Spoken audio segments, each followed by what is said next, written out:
Law number 17, the law of priorities.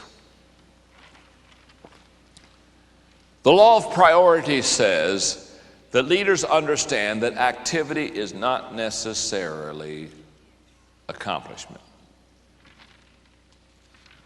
In other words, the law of priorities says it's not how hard you work, it's how smart you work.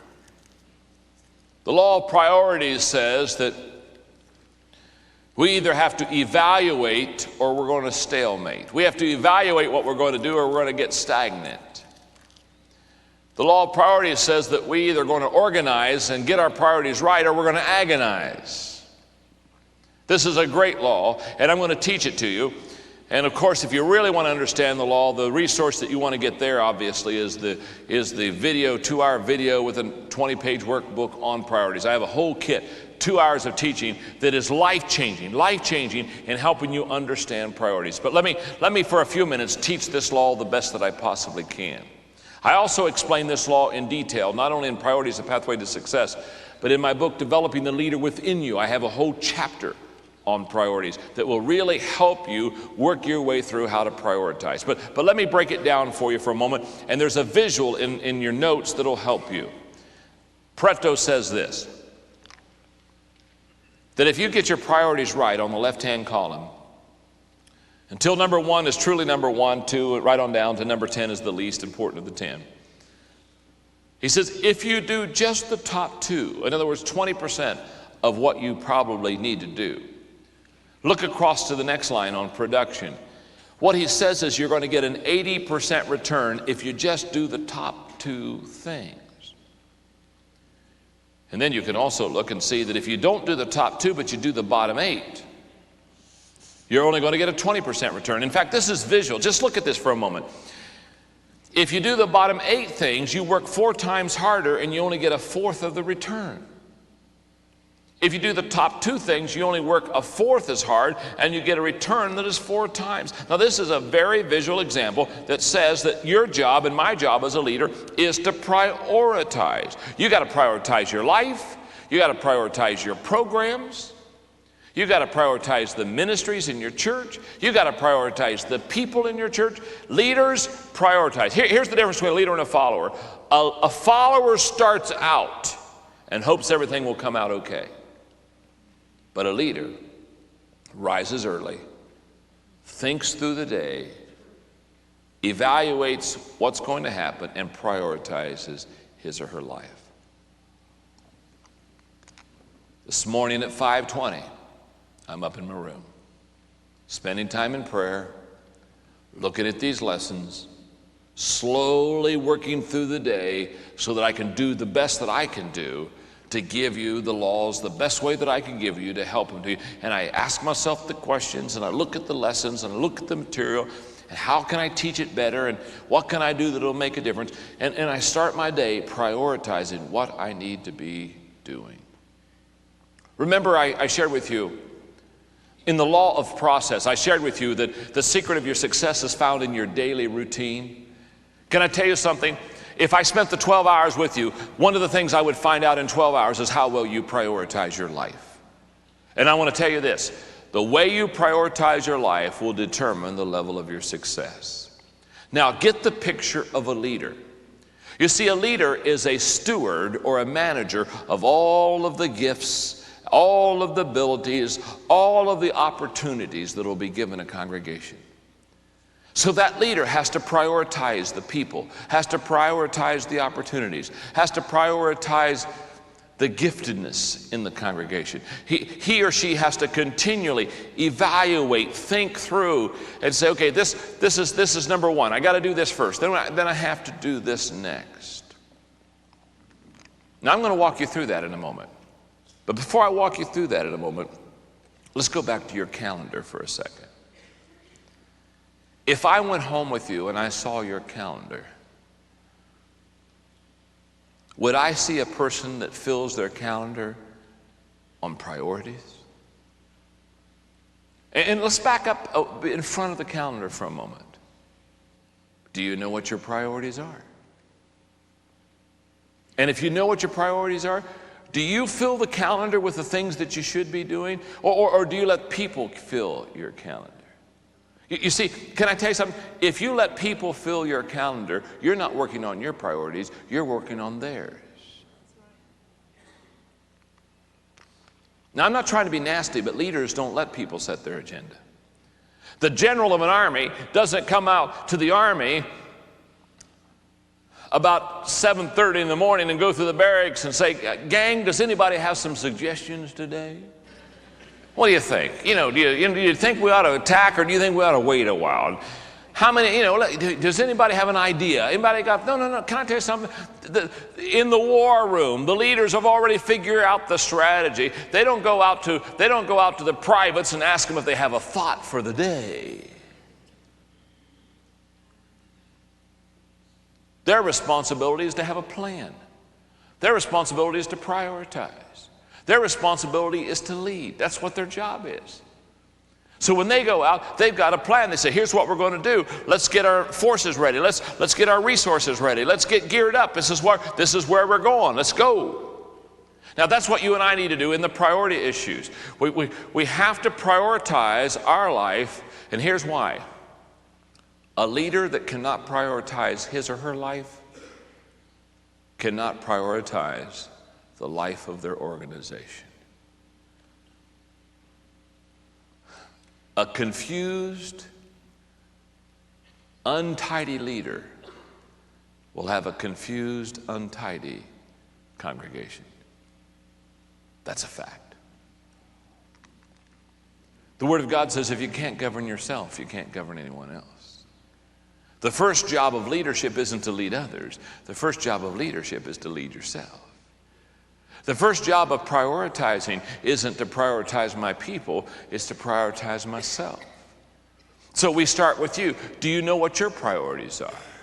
If I could walk out and sit down beside you, and if you and I could have a conversation, and if I ask you, how do you prioritize your life? Talk to me about what you're doing. Would you be able to tell me? Now this graph that you have in your notes, it's taken from the 20-80 principle.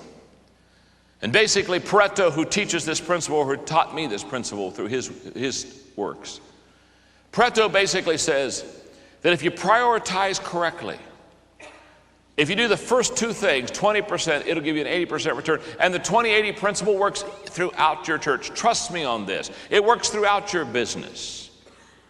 Here's the way it works. 20% of your people in your organization will take up 80% of your time. Isn't that true? Don't you have some people in your church and they just, have you got some time, Pastor? Well, yeah, I do.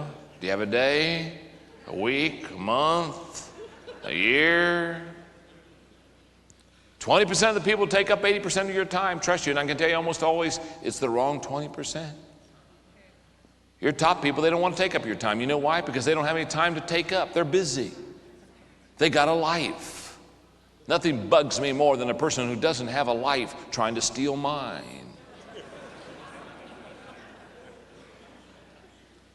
Have you got all day? No, I don't.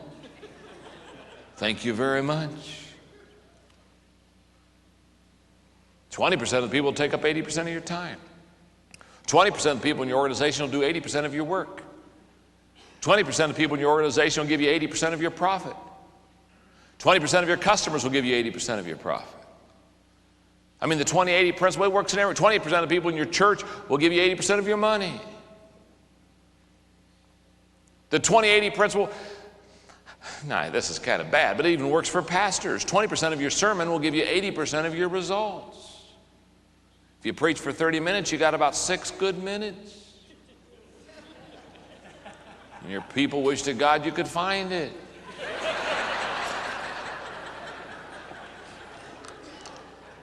20% of a book will give you 80% of the material. If you read the front of the book, the back of the book, the major headlines of the book, you got it. Now, that isn't always true. For example, my books, for example, that is.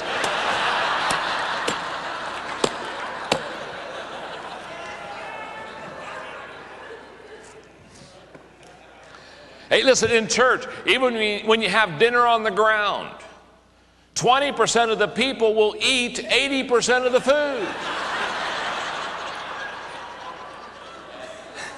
Now you got to learn these priorities. You got to understand how to prioritize. So let me give you the 3 priority questions. The 3 priority questions, and they all start with the letter R. The first one is requirement. What's required of me? The second one is return. What gives me the greatest return? And the third is reward. What gives me the greatest reward? You have to ask the requirement question, because to not do that is to get fired. You have to ask the return question, because to not do that, you should be fired. You have to ask the reward question, because if you don't enjoy what you're doing, you'll quit. That's why you got to ask those questions. What's required of me? What gives me the greatest return? What gives me the greatest reward? The moment I ask those questions, that's huge. Now, when I moved from San Diego to Atlanta, I had to really go through my priorities again. By the way, the reason I moved from San Diego to Atlanta was a priority issue. Because you see, living in San Diego, because I have to fly so much, I was spending too much time in the air going from San Diego to Dallas or San Diego to Chicago, only to change planes to go to where I really wanted to go. In fact, Linda, my assistant, figured it out. I asked her, I said, how many days in 1996 did I spend going from San Diego to Dallas and back, or San Diego to Chicago and back, only going to those 2 places to really go to where I needed to go? When she came back, I think she said it was 26 or 27 days I spent in the air. I said, that's not good time management. Got to prioritize my life. It's too much time in the air. So I said, I got to get to a city where I can get quicker to America. And so I looked at Dallas, I looked at Chicago, and I looked at Atlanta, because you see, those cities you can get there quick. In fact, from Atlanta, 80% of all America you can get to within 2 hours of the airport. And 96% of all flights are direct. Whoa. So we went to Atlanta. It was a priority issue. And when I went to Atlanta, knowing that I was going to want to develop this Enjoy group to a whole new level, I said, okay, John, what are you going to do with your time? What are your 4 priorities? And so I worked for 6 months on these 4 priorities. They're going to seem real simple to you, but for 6 months, I, with integrity, said, this is where I got to spend my time. And after I looked at the priorities and worked them through, then I got with my key people. I said, is this true? Is this where I ought to spend my time? Now I'm going to give you my 4 priorities. They're not going to be yours, but that's okay. What you need to do is you need to figure out what your priorities are. But I'll walk you through the process just so that it helps you. Number 1 is leadership. Now that's a priority for me. So I have to spend X amount of time, especially leading the Enjoy group. Means I ought to sit down with the presidents of organizations and make sure we're on track. And I just have to do a lot of leadership training, development of my own people. Why would I go out and train you how to lead if I don't train my own people how to lead? By the way, it makes a very exciting organization. All of the people in our company are on a personal growth plan. Think what would happen in your organization if the secretary and the custodian and the staff member were all on a personal development growth plan. Leadership. The second priority I have is communicating. I've got to communicate. In other words, I've got to sit down and I've got to teach. That's what I'm doing today. When Linda blocked my calendar, because she runs my calendar, when she blocked my calendar, she literally has X amount of days that we set aside for communicating. If you would look at our next year's schedule, one of the things you would find is we have literally taken these 4 priorities and we have literally assigned days to all 4 of these things. I have X amount of days to lead. I have X amount of days to communicate. So that means I can only be in so many places during a year, and I can only do so many conferences, and I can only give so many days to do what I'm doing right now. I love to do it, but there's only X amount of days I can do. I've got to prioritize my life. The third area that I have to prioritize, the third priority for me is in the creating, writing, thinking field. I've got to think, I've got to create, I've got to write. I've got to develop lessons, I've got to write books. I've got Charlie to walk beside me and all this stuff, but I've got to constantly keep my mind. I constantly got to think. I got to keep asking myself, how can I get this accomplished? I've got to block out X amount of days to write lessons to teach leadership. You know, when I do those Enjoy Life clubs, those maximum impact tapes, I want to tell you something. That takes a lot of work. It takes about 20 hours of work to do a 1-hour lesson. Every time you get an Enjoy Life Club tape, every time you get a Maximum Impact, people say, man, where do you get your stuff? Well, you got to work hard. You got to do research. You got to think. I mean, it takes a long time to get that baby ready. It's okay because it goes out to thousands of people, so it's worth it. But I have to prioritize my time for creating, thinking, writing, that whole section there. And the fourth area is relationships, networking. I've got to spend X amount of days just talking to people, listening to people. In a couple of weeks, I'll spend 2 days just with about 50 pastors, just listening to them, play a little golf, talk to them, try to find out where they are, what are they feeling, what are they thinking, what are they sensing, what are their needs. Now, what I'm saying to you is you've got to go back and you have to prioritize. Now, most of the time, I run through the questions a little faster than I'm going to run through the questions here. There are 2 of them. The first question is, what are my top 20% priorities? And the second question is, who are my top 20% people?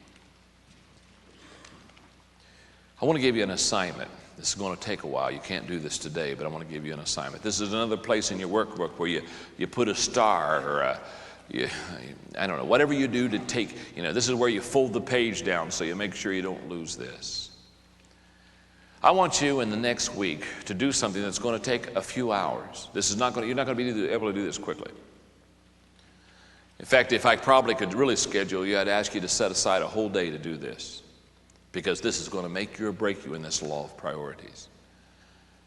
I would encourage you to sit down, like I shared with you my top 4 priorities. And by the way, let me stop here for a moment. I don't do anything else. You say, John, what do you mean you don't do anything else? I don't do anything else. Just those 4. Now, one of the reasons it's easy for me to do that is there aren't a lot of things I can do. So you've got to understand, I'm not one of these versatile people, these jack of all trades. Some people, they can just do everything. I'm not one of those kind of people. You follow me? I have a hard time turning the lights on, okay? You have to understand, I'm very worthless in most areas of my life, which is what has allowed me to be successful. See, if I was good, smart, like most people, could do a lot of things, I'd be in deep weeds. By the way, Paul understood priorities. Paul said, this one thing I do, not these 40 things I dabble in. So Paul and me were quite worthless in a lot of areas. But what you want to do is you want to sit down and you want to ask yourself, okay, what are the things that I need to be doing? And here's how you figure this out. You ask what is it that I have to do that nobody else can do except me? That's huge. What is it that I have to do that nobody else can do except me? Now, when you get that list, whatever that is, here's what I know. That's what you ought to be doing. In other words, if you can train somebody else to do it, then you see, it may be very legitimate that you do it for a period of time if you're training someone else to do it. But if you're not training someone else to do it, and you're going to keep on doing this year in and year out, well, I mean, after a while you got to say, okay, what is it that I have to do that nobody else can do except me? Now, when I was a senior pastor, I reduced it down to only 4 things there, so that I only did 4 things there. And when I deal with senior pastors, what are they doing? They're doing the bulletin. I mean, they're doing the bulletin. Come on, folks, the bulletin? Is that what you're giving your life for, the bulletin? When I went to Skyline, they expected me to do the bulletin. They set me in and said, here, you'll want to give Mondays want to give Mondays up for the newsletter that goes out to the people, and you want to give Fridays up for the bulletin. I said, I'm not giving either one of those days up for either, and I don't even care if we don't even have them. Who cares? Now, this is a thought that maybe has never entered your mind, but you can go to heaven without a bulletin.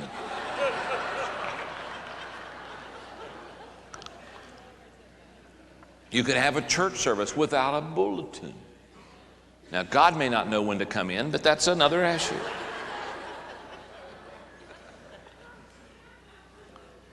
I wanted me to do the bulletin. I don't do bulletins. Do I think bulletins are bad? No, but they're bad if I do them. I quit clipping and pasting when I was in kindergarten.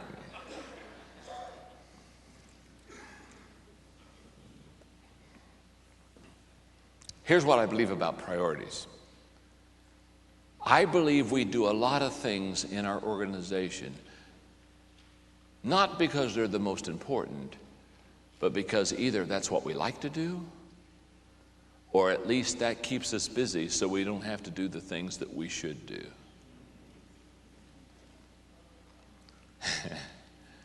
Came home on that one, didn't I? Now, you've got to go through the questions and list your top 20% priorities, and then you got to go through and you got to list your top 20 people. And the reason you need to get your top 20% of the people is because these are the ones that will carry you home. The law of priorities, it's a great law. Here's what I know. If you live it, it'll make your life. Now what I want you to do, if you will, I want you to do me a real favor, and I know I'm asking a big-time favor because I've taught all morning. But I'm going to ask you to stay with me for 10 more minutes. Not because I'm going to teach out of this, but I got to talk to you. And I think now's a good time to talk to you, and here's why. Yeah, you won't need notes here. You won't need a notebook.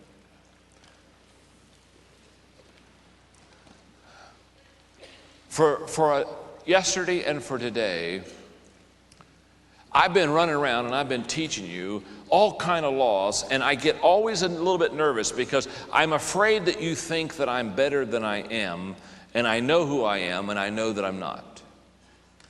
But I do know leadership. It's because I've been doing this for over 20 years. So when it comes to leadership, I've got answers. And when it comes to the law of priorities, which I just gave you, man, I'm telling you, I know how to prioritize my life. But let me stop here for some integrity and honesty for a moment.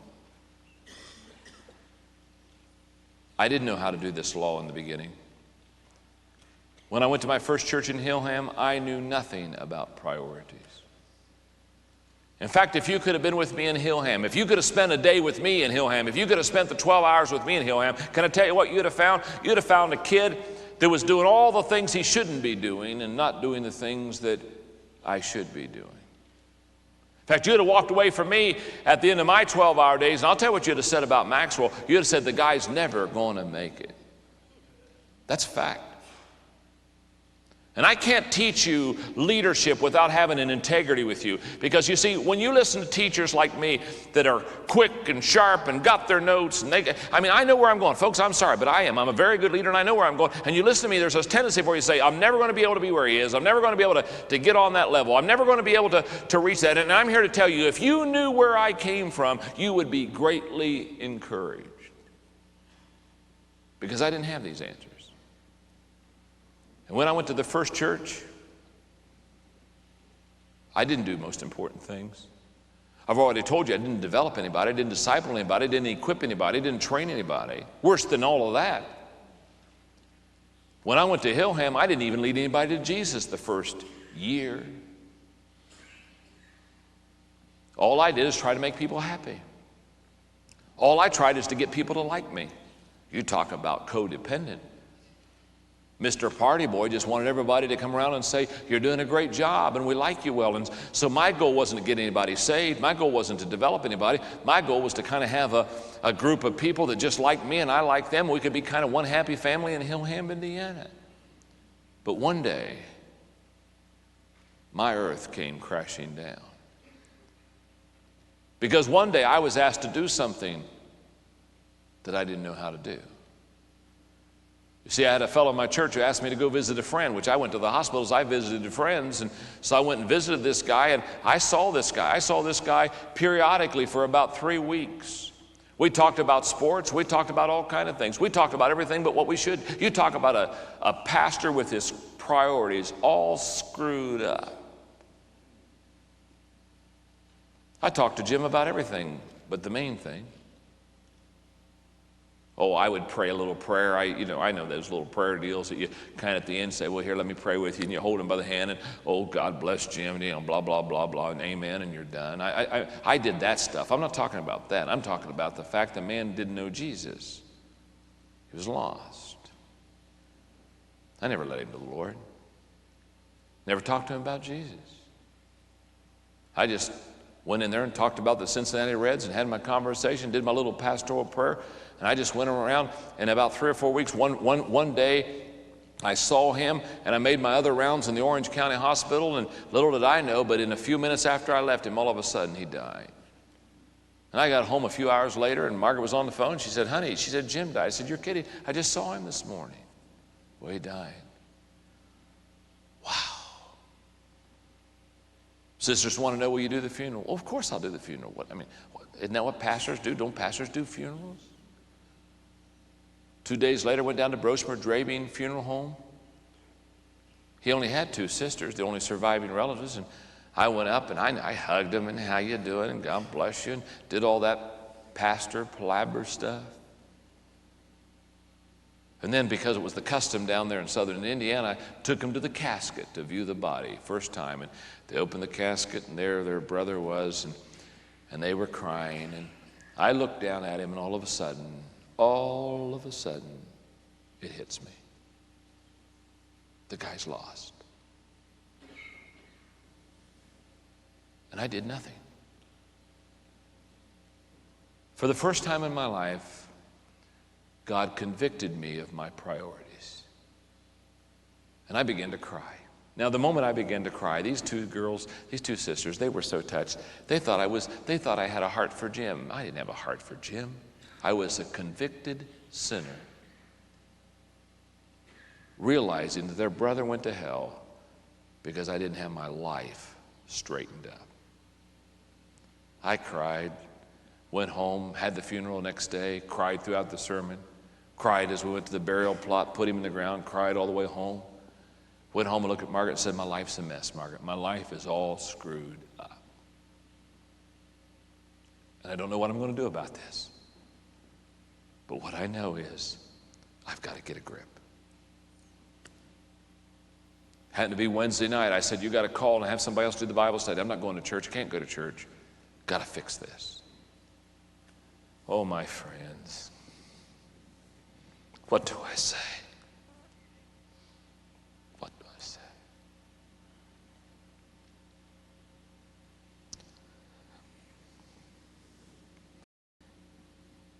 I wish that I could tell you I got that problem fixed that night, but I didn't. I went through 6 months. I went through 6 months. And it wasn't very easy for me because I had a whole bunch of junk in my life. And you know how it is when you have stuff. You get one fixed and you got something else. And it just took a long time. In fact, I became so discouraged in the process that I talked to Margaret and I said, I don't know if I can hang in the ministry. I don't know if this is who I am. And I told her, I know one thing, if I'm going to stay in the ministry, I'm really going to get the priorities straightened up, because if I can't do this right, I'm not going to do this at all.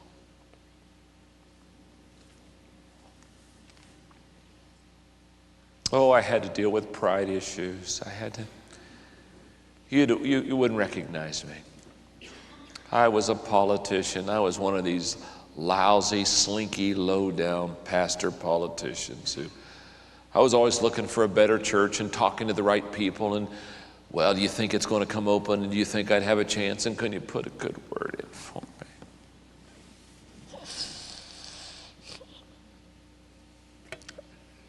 It still hurts to think about it.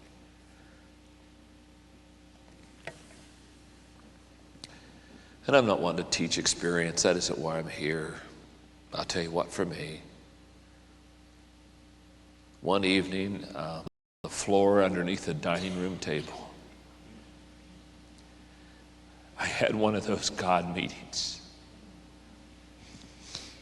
And I settled the issues, and God really came that night for me.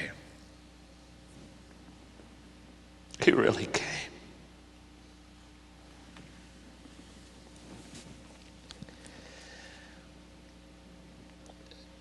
And when I settled the issues in my life, I immediately felt that I needed to I felt that with integrity I needed to go to my small little congregation in Hillham and let them know what God had done in my life. So I did. I stood before them the next Sunday morning and I said, "You don't know me. And let me tell you who I really am." And I took off the mask. That's the day I quit having a preacher's voice, and that's the day when all that stuff came off. When I finished apologizing to them and asking their forgiveness, I said, "If it's okay with you, I have to go to my own altar. I need to go down and I need to publicly nail this." And I said, "If you want to pray for me, you can come around and pray for me." And I went down to my own altar, and the people, these farmers, you got to understand, but this time they loved me. They came all around me, and I could hear them coming, and I'm kneeling at the altar. And I still remember Ruth Condra. She was elderly. She was probably in her young 80s, but I mean, she was elderly. She had arthritis. She couldn't even kneel beside me, so she stood beside me. I can still feel her hand on my head as I'm kneeling at the altar, and she's standing beside me. Her husband's Harvey and Ruth Condra, and she's got her hand on me, and she's praying. I'll never forget her words. She said, "Dear God, this is what Harvey and I have been praying for." That's when I realized I hadn't fooled those people. They knew. I got up and hugged those people. I said, "My priorities are right now. I'm going to be a different person." I looked at Phyllis Harrison. Phyllis Harrison lived in that valley all those years. She wasn't a Christian. They'd always have a revival and hope she'd get saved at a revival. And every revival they'd say, "Maybe this will be the revival Phyllis gets saved." I look at Phyllis and I said, "Phyllis, I'm going to come and see you tomorrow." She said, she had tears. She said, I know. I went up to see her and I said, "Phyllis, people have prayed for you for years in this valley to get saved, and I've never talked to you about Jesus, and you need to get saved. And I've got my priorities right, and I've let one guy slip through, but I'm not going to let anybody else slip through." And I said, "I don't even know how to do this, but I just said, you need to get saved, and I'm here to tell you you need to get saved. I don't even know how to tell you how to get saved, but you need to get saved. And so I'm just going to stay here until you get saved." And for the next couple hours, I looked at her and she looked at me, and all of a sudden, this is the moment, folks. All of a sudden, I saw God do something in her life, and pretty soon the tears began to flow, and I saw God really begin to tangibly work in her life. And for the first time in my life, as a Christian, I began to see what you might want to call an anointing, or I began to see what you would call the Holy Spirit working. For the first time in my life, all of a sudden I realized that I had finally got into a place where God is going to begin to bless my ministry. And I saw her, she began to weep, and she got on her knees and she prayed, and I prayed with her, and oh, she was beautifully saved. When it was done, we got up, she hugged me, and I hugged her, and I said, "Oh, Phyllis, this is so good. I never led anybody to Jesus before." I can still remember. God's allowed me to lead thousands of people to Jesus, but there's nothing like the first person you led to Jesus. I said, "Now, Phyllis, I've never had anybody, when I got done preaching, walk the aisle. Never had." I said, "Don't tell anybody what happened. I'll get up Sunday and I'll preach and I'll give the invitation, and you can walk the aisle, and you can be the first person, and everybody will rejoice and be excited because they prayed for you for years." And she said, "Okay." I said, "We'll keep it a secret."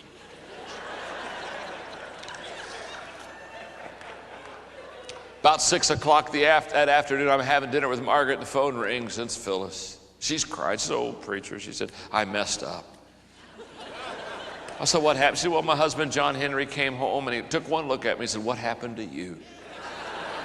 She said, I couldn't help myself. She said, I told him that I got saved. And then she said, he's sitting on the couch and he's crying and he'd like to get saved. And I know it's your dinner hour. But if you could come back over, she said, I think he's ready too. And I got in my little Volkswagen and drove back over, and there he was sitting with his son Tim and Danny, and all three of them were crying. And that night I led all three of them to Jesus. By the way, Danny, his oldest son, is now a very successful pastor in the ministry. And I was so excited, and I went home and I told Margaret, I said, look what's happening in my ministry now that I got the stuff taken out of it.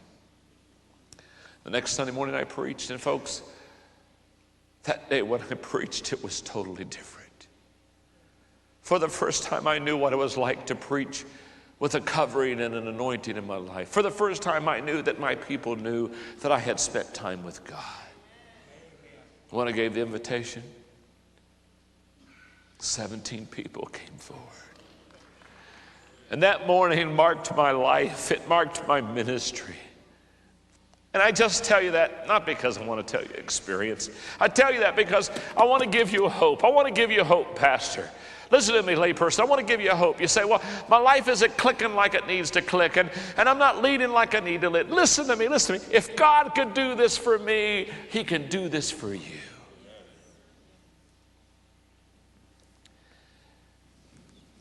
So when I got up this morning, and I looked at these laws that I have to teach you, and I'm giving it my best shot, but I know that we're doing it quick, and I'm wanting you to grab them. And I'm saying, oh God, how are they going to get all the laws? How are they going to get all the laws under the belt? How can I help them really go to another level? And then all of a sudden I realized I've got to do my best. But what really makes this conference the conference it can be is not what I can do or not what you can do, but what God can do.